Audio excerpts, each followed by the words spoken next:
अस्सलाम वालेकुम नाज़रीन, आप देख रहे हैं नसीम ज़हरा टेट। यही 3-4 सवाल हैं मोटे जिस पर आज डिस्कशन होगी। आपने देखा अभी कि हर तरफ से यलगार है।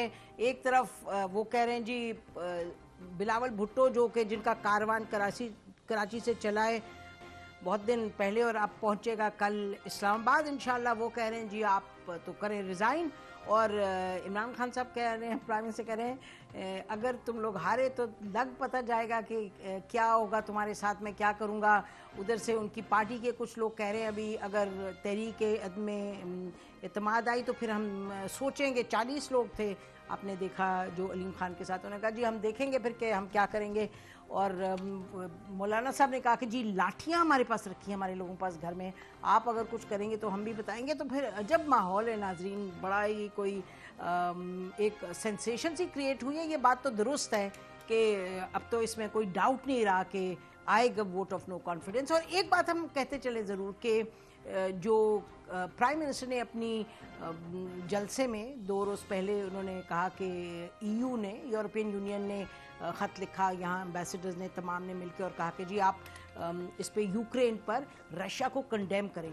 और प्राइम मिनिस्टर ने आगे से कहा अपने जलसे में कि जी आपने हिंदुस्तान से कहा और ममालिक से कहा कंडेम करें, हमने एक पोजीशन ली है कि जी हम जंग के ख़िलाफ़ हैं और हम चाहते हैं कि डिप्लोमेसी और बातचीत के ज़रिए हल हो। तो हमने एक पोजीशन ली है जो कि करेक्ट पोजीशन है। प्राइम मिनिस्टर की ये पोजीशन बिल्कुल ठीक थी। अच्छा, उसके नतीजे में हमने सुना बहुत सी बातें हो रही हैं कि जी ये हो जाएगा, ट्रेड ख़त्म हो जाएगी, ये जो हमारे पास GSP प्लस है और ये वो। ये तो बात ऐसे नहीं होता फॉरेन पॉलिसी में कि एक स्टेटमेंट से कि भट्टा ही बैठ जाए रिलेशनशिप का। हमारा ख्याल है कि प्राइम मिनिस्टर की ठीक पोजीशन थी। आज हमें ये भी पता चला है कि फॉर्मर फॉरेन सेक्रेटरीज जो थे बड़े तजर्बाकार, उनकी मीटिंग हुई विद द फॉरेन मिनिस्टर और हमारी फॉर्मर फॉरेन सेक्रेटरी से भी बात हुई। उन्होंने कहा पाकिस्तान की पोजीशन बिल्कुल सही है इस वक्त जो है और इतना हमें डरने की ज़रूरत नहीं, सेंसिबल तरीके से, करेजियस तरीके से और यानी कि वाइजली। ये याद रहे कि पाकिस्तान ने जब ये प्रेसिडेंट असद के ख़िलाफ़ पूरी दुनिया एक तरफ खड़ी हो गई थी तो उस वक्त प्रेसिडेंट जरदारी थे, उन्होंने कहा था नहीं पाकिस्तान नहीं जाएगा सीरिया के ख़िलाफ़। नवाज शरीफ साहब ने कहा था यमन में, उन्होंने कहा था सऊदी अरेबिया की अपनी पोजीशन है लेकिन यमन के ख़िलाफ़ हम नहीं जाएंगे। बोस्निया में दुनिया एक तरफ थी, पाकिस्तान ने मदद की थी। तो पाकिस्तान का एक अल्हम्दुलिल्लाह एक बड़ा ट्रैक रिकॉर्ड है, सेंसिबल तरीके से सोच विचार करके प्रोफेशनली करते हैं। और ठीक है, प्राइम मिनिस्टर ने यकीनन ये कहा, सियासी वो पॉइंट स्कोरिंग करना चाह रहे थे लेकिन बहरहाल जो उन्होंने कहा वो ठीक का। पॉइंट स्कोरिंग तो चल रही है, सियासत तो चल रही है, इसमें तो कोई डाउट नहीं। सियासत बिल्कुल इज़ एट इट्स हाइट। तो जो 4 सवाल हैं उसके लिए हमारे पास एक ज़बरदस्त पैनल है, उनसे पूछेंगे कि भाई इनका क्या ख्याल है। ये जो सवाल उठाए थे अभी कि सबसे बड़ा सवाल तो ये है कि क्या प्राइम मिनिस्टर अपना वसीम अकरम प्लस जिनको रखने के लिए वो डटे रहे, सारी दुनिया एक तरफ, प्राइम मिनिस्टर एक तरफ के जी नहीं ठीक है। प्राइम मिनिस्टर के अपने लोग कहते रहे कि जी ये ज़रा इनको साइड पे करें जी, पंजाब को बेहतर एडमिनिस्ट्रेशन की ज़रूरत है, बेहतर लीडरशिप की ज़रूरत है, लेकिन ही डिड नॉट बज। अब क्या करेंगे वो। हमारे साथ अमजद अली न्याजी साहब हैं, MNA सीनियर लीडर, PTI के chairman standing committee on defence. शुक्रिया न्याजी साहब for joining us. Nabeel Gabol साहब senior leader Pakistan Peoples Party, very experience, बहुत शुक्रिया गबोल साहब आपने ज्वाइन किया। राना तनवीर साहब vice president PMLN chairman PSC, बहुत शुक्रिया राना तनवीर साहब। और नवीद चौधरी साहब हमारे अपने सीनियर एनालिस्ट हैं, 42 के ग्रुप एडिटर हैं और इनकी बड़ी नज़र होती है जो लाहौर में डेवलपमेंट्स हो रही हैं। तो अगर आप लोग इजाज़त दें मैं ज़रा क्विकली इनसे एक इनके एनालिसिस ले लूँ नवीद चौधरी साहब से। नवीद चौधरी साहब, ये सवाल तो बनता है ना कि क्या प्राइम मिनिस्टर अपने वसीम अकरम प्लस को कुर्बान करने जा रहे हैं या नहीं, क्योंकि लग ये रहा है कि जो PMLQ की लीडरशिप है उन्होंने भी जो बातें की हैं वो उन्होंने कहा जी अब वक्त है फैसला करें, इसी वक्त फैसला करने की ज़रूरत है अगर भलाई चाहते हैं आप। उन्होंने ये मिनिस्टर्स को कहा जो कि गए PMLN के उनको मिलने आज प्रोविंशियल मिनिस्टर्स, और यही बात हमने देखा कि PTI के जो लीडर हैं, जो नाराज़ लीडर ग्रुप है, उन्होंने भी यही कहा कि जी क्यों नहीं इस्तेमाल कर रहे अच्छे लोगों को, सो ऑन सो फोर्थ। तो क्या ख्याल है आपका, यही बड़ा सवाल बनता है? जी बिल्कुल दुरुस्त आपने निशानदेही की है। पहले तो मैं ये अर्ज करता चलूं कि आज लाहौर में जो डेवलपमेंट हुई है ये हालिया सियासी बहरान में पीटीआई के हवाले से सबसे ज़्यादा परेशान कौन है? अलीम खान साहब ने आज जहांगीर तरीन साहब के ग्रुप में शमूलियत का फैसला किया, उनके घर चले गए वो। उसके बाद जब प्रेस कॉन्फ्रेंस हुई तो उन्होंने बिल्कुल किसी लगी लिपटी के बगैर कहा कि पार्टी के लोगों के साथ बहुत बुरा सलूक किया गया, खसूसन उन लोगों के साथ जिन्होंने इस पार्टी को बनाने में, इसको इक़्तिदार में लाने के लिए दिन रात एक किया, बल्कि उन्होंने लफ्ज़ इस्तेमाल किया कि अपना खून पसीना एक किया। ये बात दुरुस्त भी है। और उसके बाद उन्होंने यकीनी तौर पर बुज़दार साहब का भी रेफरेंस दे दिया। और आपने ये भी दुरुस्त कहा कि आज ही जब दो उधरा स्पीकर पंजाब असेंबली चौधरी प्रेले साहब को मिले हैं, ज़ाहिर है वो इस वक्त सबसे ज़्यादा सियासतदान है इस वक्त, उन्होंने ये कहा है कि फैसले का वक्त आ गया है, इशारा उनका भी उधर ही है। अब ये हमें बड़ी वाज़ेह तौर पर चीज़ नजर आनी शुरू हो गई है कि वो टारगेट में आ गए हैं, बुज़दार साहब फ्रेम में आ गए हैं। इमरान खान साहब ने, वज़ीर आज़म साहब ने शुरू दिन से ही ये इंप्रेशन दे रखा है, जिस तरह देव की जान तोते में होती है, वो यही कहते हैं कि ये जो बुज़दार ऐसा तोता है जिसमें शायद प्राइम मिनिस्टर साहब की जान है किसी भी वजह से, लेकिन तासुर उनका यही है। हमने इस मुल्क की बहुत मुख्तलिफ शख्सियात से सुना, आपने भी सुना होगा, वो भी ये कहती रही कि पंजाब के अंदर कम से कम कोई ऐसे साहब हुकूमत में होने चाहिए, इक़्तिदार की ज़माम इक़्तिदार उनके हाथ में होनी चाहिए जो मामलात को स्मूथ तरीके से चला सके, बेहतर तरीके से चला सके। तो ये गिला होता रहा, लेकिन उस पर तवज्जो नहीं दी गई। और मैं तो खैर बहुत सारे एनालिस्ट से हट के ये सोच रखता हूँ कि बुज़दार साहब को भी एक पेज की भरपूर सपोर्ट हासिल थी, ऐसे ही कह दिया जाता था, काम चल रहा था तो उन्होंने कहा भी चलाते जाओ, हमारा भी काम हो रहा है और इमरान खान साहब का भी काम हो रहा है।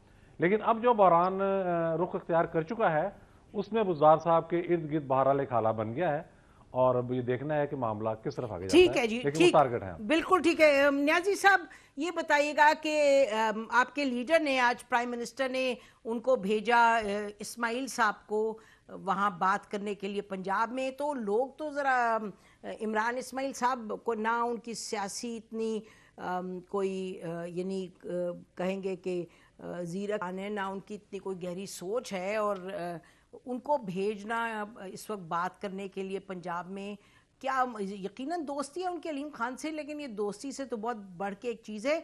तो क्या आपका ख्याल है वो एजेंडा लेके गए हैं, और आपको बहैसियत एक important member of the party standing committee defence को आप चेयर करते हैं, तो जाहिर है आपको सोच का पता होगा इस वक्त क्या है। तो क्या सोच है, क्या वसीम अकरम प्लस के हवाले से कोई रिव्यू करने के कायल हैं प्राइम मिनिस्टर, या वो अपनी पोजीशन पर खड़े रहेंगे? बिस्मिल्लाहिर्रहमानिर्रहीम। नसीम ज़हरा साहबा, पहली बात तो ये है कि ये प्राइम मिनिस्टर का इस्तेकाक है, वो किसी को खिलाए ना खिलाए ये उसका इस्तेकाक है, चाहे फेडरल कैबिनेट हो, प्रोविंशियल कैबिनेट हो, या कोई और डेजिग्नेशन हो, ये तो उनका कोई भी फैसला जो है वो सब पार्टी को काबिल कबूल है। बाकी जो पार्टीज के अंदर वो हमेशा से होता रहा है, खींचातानी जो है वो हमेशा अपनी अपनी पार्टी के अंदर भी सियासत चलती रहती है, ये कोई नई बात नहीं है जिसको हम कहें कि कोई अचंभे की बात है। हाँ, पार्टी में ताल्लुकात भी होते हैं, किसी के ज्यादा होते हैं, किसी के कम होते हैं, चूंकि मिलके चल रहा होता है सिलसिला, जैसा कि मेरे साथ किसी के साथ हो, किसी के साथ ज्यादा हो, मतलब ये एक सिलसिला जो है वो ओवरऑल हर जगह पे, हर पार्टी के अंदर, जैसे अगर आपको याद होगा इवन आप नवाज लीग के अंदर देखें तो उसमें भी केचातानी के ख्वाजा ग्रुप्स थे, वो कुछ और ग्रुप्स थे, ये नॉर्मल सी बात है जिसको मेरे ख्याल में मैं समझूं कि इसको इंतहा तक ले जाएंगे। हाँ, इमरान इस्माइल साहब के अलीम खान साहब के साथ ताल्लुकात हैं, उनका एक अपनी रिजर्वेशंस होंगी, जिसको मैं ये नहीं कहता कि वो गलत भी हो सकती है, ठीक भी हो सकती है, मैं दोनों पे मतलब, लेकिन पार्टी के उन्होंने ये नहीं कहा कि हम इमरान खान के अगेंस्ट चले जाएंगे, और हमें पूरी उम्मीद है कि ऐसा वो कभी भी नहीं करना चाहिए। न्याजी साहब कथा कलामी माफ, लेकिन बड़ी क्लियरली जब उनसे पूछा गया कि तहरीक अदम एतमाद जब आएगी तो आप किसको वोट देंगे, उन्होंने ये बिल्कुल नहीं कहा कि मैं प्राइम मिनिस्टर के पीटीआई को वोट दूंगा। उन्होंने कहा जी जब वक्त आएगा तो हम सब मशवरा करके फैसला करेंगे, और उन्होंने बारहा कहा कि बड़ी ज्यादती हुई है, वो लोग जिन्होंने जान मारी है, जैसे भी एक्सप्लेन कर रहे थे नवीद चौधरी साहब, वो तो आपने खुद भी सुना होगा यकीनन। तो मेरा ख्याल है कि इसमें कोई अचंभे की बात आप फरमा रहे हैं, लेकिन इसमें कोई एग्जैजरेशन नहीं कि बिल्कुल बात दो टोक आके उन्होंने ये कर दिया कि जी या बुजदार साहब रहेंगे या फिर हम आपके साथ रहेंगे। हमें तो इससे कोई अलग बात समझ नहीं आई, आप हमें समझा दीजिएगा आपको क्या समझ आई है। 40 लोग हैं, मीटिंग की है, आके शिकायत का पूरा एक उन्होंने यानी लिस्ट की है बाहर, और आके उन्होंने अपना शर्त भी बयान कर दी है ना। नसीम ज़हरा साहब, इससे पहले भी आपको याद होगा कुछ दिन पहले तरीन साहब के जो स्पोक्समैन थे, जो पार्लिमानी लीडर थे, उन्होंने कहा कि हमें एतमाद है खान साहब पे और हमारा कोई बेट्रे करने का कोई प्रोग्राम भी नहीं है और ना कर सकते हैं, कॉन्स्टिट्यूशनली भी सकते। आप जो पार्टी मेंबर होते हैं वो भी कानून और कायदे के मुताबिक जो है उन्होंने पार्टी का फाइनेंस बिल को या वोट ऑफ कॉन्फिडेंस पे हो वहां पे उन्होंने पार्टी का साथ देना है, ये तो दूसरी राय नहीं है।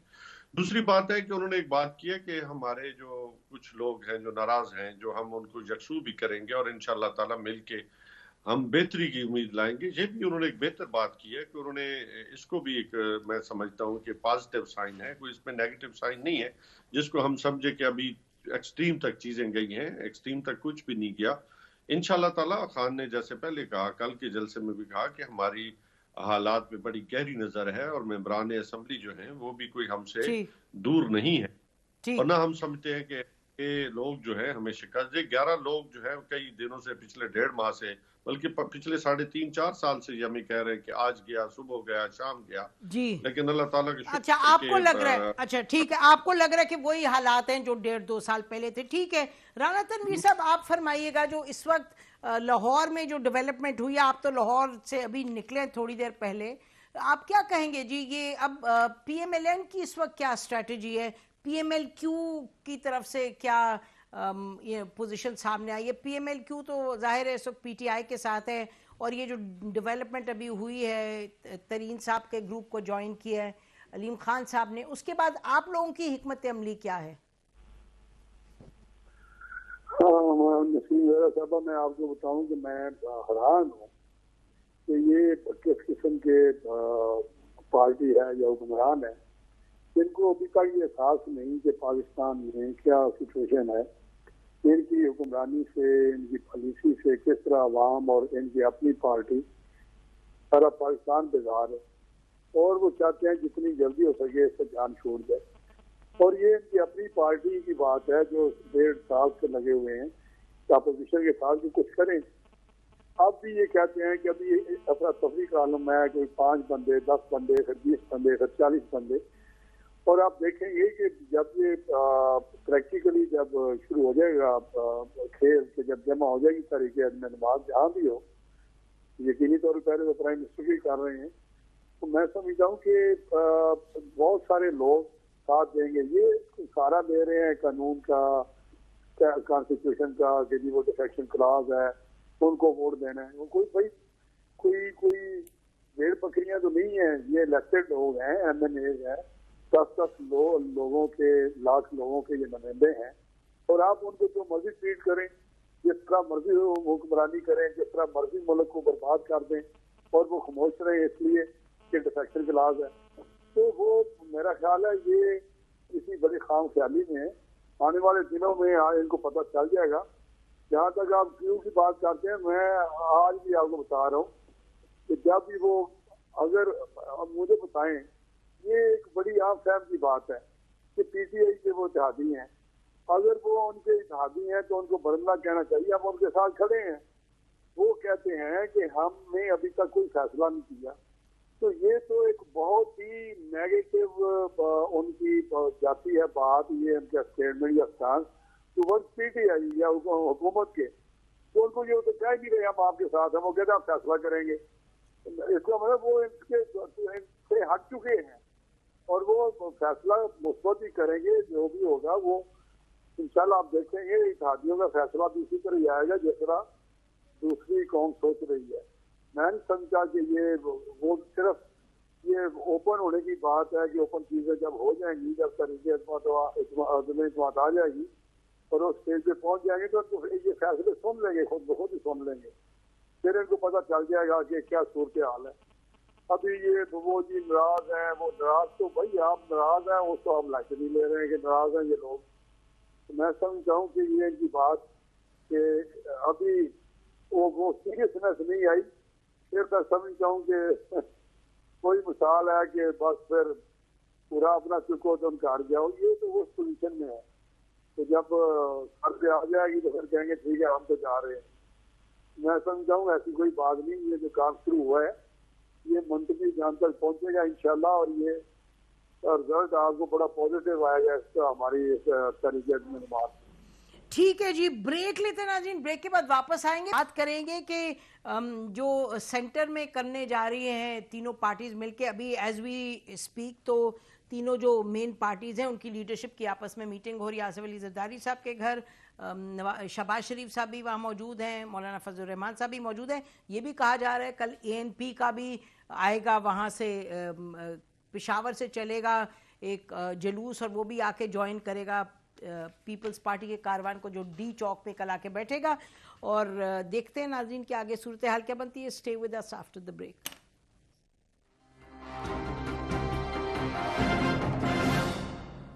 वेलकम बैक नाज़रीन। प्राइम मिनिस्टर अभी बहुत मुतहरिक है, अगर कहीं नहायत मुतहरिक है तो गलत नहीं होगा।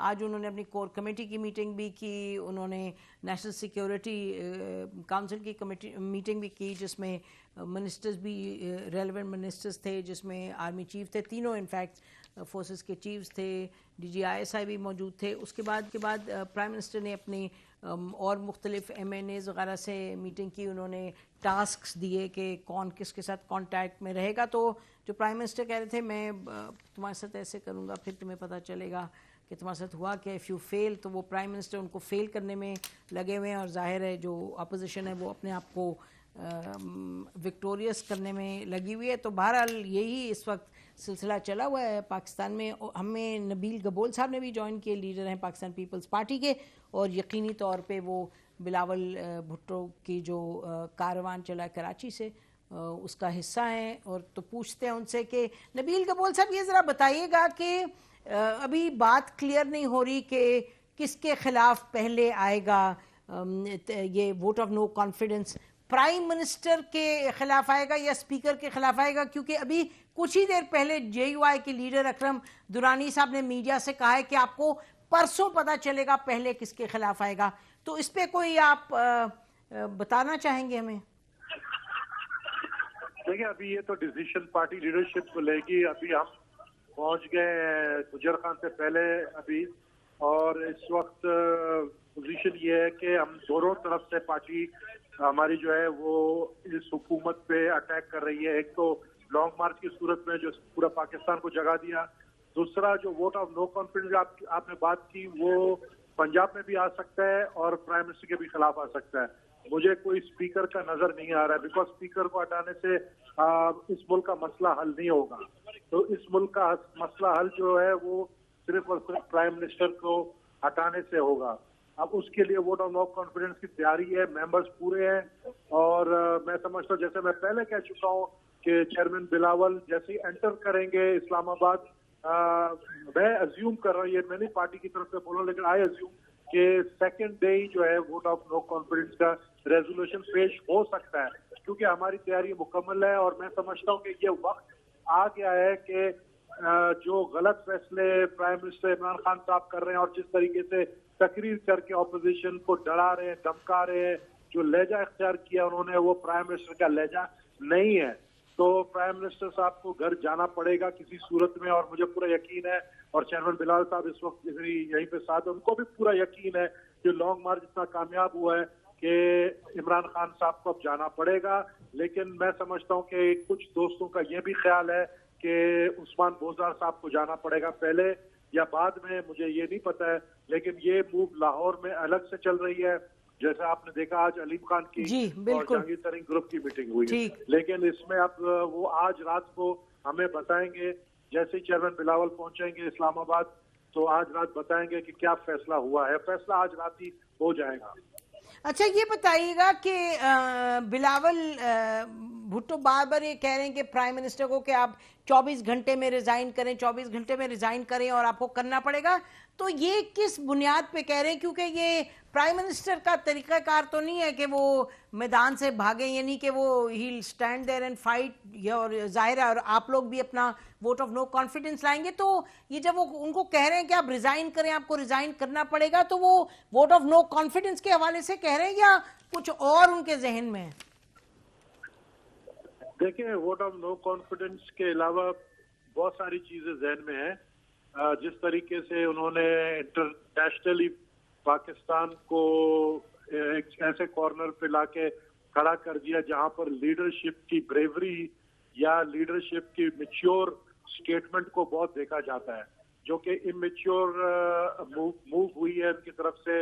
इंटरनेशनली फॉरेन पॉलिसी के हवाले से बात कर रहा हूँ, उसका भी बहुत अहम किरदार है इनकी रिमूवल में, क्योंकि हम पाकिस्तान को इस हालत में तना नहीं छोड़ सकते। नहीं, मसलन क्या, नहीं समझ नहीं आई जी। ईयू की जो यानी क्या उन्होंने किया है? ईयू को अगर कहा है कि जी आपने हमें कह रहे हैं आप करें क्रिटिसाइज, तो उन्होंने तो ये पूछा कि आपने इंडिया को भी यही कहा है, तो उसमें आइसोलेट कैसे हो गया पाकिस्तान? नहीं, आइसोलेट मैं नहीं कह रहा हूँ। पाकिस्तान को करने की कोशिश, आइसोलेट करने की कोशिश कर रहा है प्राइम मिनिस्टर। देखिए, अगर आप एक तकरीर में अवामी जलसे में खड़े होकर यूरोपियन यूनियन को चैलेंज करेंगे, या आप ऐसे मूव जो कि आपने पिछले दिनों रशिया यूक्रेन के वॉर में जो किया है, ये सब चीजें काउंट करती हैं। देखिए, अभी आपका कोई दोस्त नहीं है चाइना के अलावा, और रूस नहीं नहीं, अच्छा चले वो जी नबील कबूल साहब, it's a question of opinion, उस पे हम उसको रहने देते हैं, क्योंकि आज पूरी तफसील में मीटिंग हुई। आपके फॉर्मर फॉरेन सेक्रेटरी तमाम थे, उन्होंने कहा जी ठीक किया, जैसे प्रेसिडेंट जरदारी ने ठीक किया था जब पूरी दुनिया एक तरफ थी उस पे सीरिया पे, पाकिस्तान को उन्होंने कहा नहीं हम उनके खिलाफ नहीं जाएंगे। और इसी तरह से मेरा ख्याल प्राइम मिनिस्टर इमरान खान ने जो किया वो ठीक किया, नवाज शरीफ साहब ने। एनीवे दैट्स अ डिबेट, उधर मैं नहीं इसको ले जाना चाहती। आपकी बड़ी अहम इस वक्त जो आपका चला हुआ है कारवान कराची से, उस पर हम थोड़ा बात करना चाहेंगे। अभी आप लोगों का अगला स्टॉप कहाँ है जी? अगली तकरीर क्या है आपकी, कब है, और लोग किस तरह आपके साथ जमा हो रहे हैं? बहुत जबरदस्त रिस्पांस है इस वक्त। पूरा जीटी रोड जो है गुजर खान से पहले ब्लॉक है, और माइल्स और माइल्स आप देख सकते हैं कि सिर्फ आपको पब्लिक ही नजर आ रहा है, और आगे भी पब्लिक नजर आ रहा है। इस वक्त हम थोड़ी देर के लिए रुके हुए जीटी रोड पे गुजर खान एंटर होने से पहले, क्योंकि गुजर खान में बहुत बड़ी तादाद में हमें पता चला है कि आवाम खड़ी है हमारे इंतजार में दोपहर से, और हम अनदर आई थिंक आधे घंटे के अंदर गुजर खान एंटर हो जाएंगे। और वहां पर गुजर खान, लाहौर और गुजरात, ये बड़े बड़े शहर में जो रिसेप्शन चेयरमैन बिलावल को मिली है, ये आप यकीन करें कि पंजाब दाग उठा है। दोबारा भुट्टो के नारे लग रहे हैं। ये मैं समझता हूँ कि एक बहुत बड़ा चेंज आया है। अब ये कहना कि पंजाब से पीपल्स पार्टी खत्म हो गई है, उन लोगों के मुंह बंद हो चुके हैं। बहुत जबरदस्त रिसेप्शन है इस वक्त। दोबारा हमारा ये जो है रवा दुआएं कारवान, और आपको आवाज आ रहा होगा। और मैं समझता हूँ कि ये, जैसा मैंने पहले कहा है, कल एक अहम दिन है हमारे लिए। कल जलसा बहुत बड़ा होगा। कल डी चौक पे हम जलसा करेंगे, और बहुत अरसे बाद कोई पार्टी डी चौक पे जलसा करेगी। आप पब्लिक देखेंगे और उसके बाद फैसला होगा। अच्छा, ये आखिरी सवाल ये बताइएगा कि ये कहा जा रहा है कि चौधरी ब्रादरान की तरफ से खाने की दावत दी गई थी कि गुजरात में खाना हमारे घर खाएं, ये बात दुरुस्त है कि दावत मिली थी? और बिलावल भुट्टो साहब ने कहा कि जी अभी क्योंकि आपने हमारे साथ आने का फैसला नहीं किया, इसलिए इस वक्त हम ये नहीं एक्सेप्ट कर सकते। ये दुरुस्त है या ये गपशप ही है? इसकी दावत की बात कर रहे हैं? आपकी आवाज ब्रेक हो रही थी। ये कहा जा रहा था कि चौधरी ब्रादरान ने गुजरात में कहा था बिलावल भुट्टो से कि आप खाना हमारे पास खाइए, वहां रुक के, तो जिसपे उन्होंने कहा कि जी अभी आपने क्योंकि हमारे साथ ज्वाइन करने का फैसला नहीं किया, इस वक्त हम खाना वाना छोड़ते हैं। तो ये बात दुरुस्त है या गपशप है? इसके बारे में मुझे इल्म नहीं है, लेकिन चौधरी ब्रादरान के डिफरेंट स्टेटमेंट्स ने ऑपोजिशन को कंफ्यूज कर दिया है। बेटा एक बयान देता है, बाप एक बयान देता है, चाचा एक बयान देता है, तो ये इस तरह सियासत नहीं होती है। मैं समझता हूँ सिर्फ ये नहीं सोचना चाहिए कि कौन ज्यादा अच्छा ऑफर करेगा, ये नहीं सोचना चाहिए किसी पॉलिटिकल पार्टी को। तो ये चीजें भी काउंट करती है सियासत में। ये देखें, सियासत इसको कहते हैं ऐलान कर रहे हैं कि 10 दिन से के ऊपर है। पर अभी ठीक जी, बहुत बहुत शुक्रिया नबील कबोल साहब हमसे बात करने का। नाज़रीन, ब्रेक के बाद वापस आएंगे, फिर थोड़ा सा इस पे भी बात करेंगे कि ये जो कहा जा रहा है कि स्पीकर के खिलाफ मूव होगा पहले या प्राइम मिनिस्टर के, तो ये सवाल उठा क्यों, इस पे भी गुफ्तगू होगी। Stay with us.